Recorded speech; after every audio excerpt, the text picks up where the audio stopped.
Good morning guys, mga boss, mga moms. Nandito tayo ngayon sa snorkeling area, part of Siargao.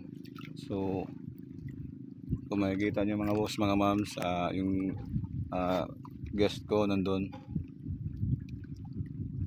snorkeling.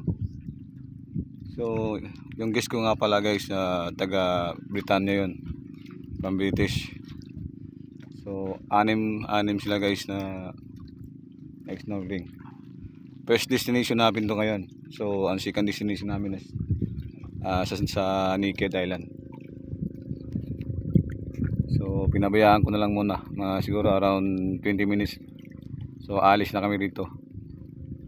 So makikita nyo parang nasa laod lang kami guys. Tapos mga moms, yan. So ang part na yun nasa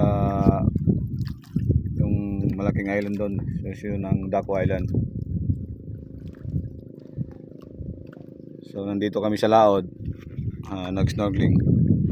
So sa mga gustong pumunta ng Siargao, ito nga yung part na mag-snorkeling tayo. So magtatanong lang para hindi naman 3 island ang pupuntahan natin. So mag side step tayo ng snorkeling area doon sa mga marunong lang lumangoy. So hindi naman, so kailangan natin ng life vest, so gaya nito, para safety lang. So sa ko lang guys, share lang to at pakipollow lang sa Jimmy Ugalde Jr. at saka Jimmy Boy Siargao. Guys, hanggang dito lang muna. Thanks.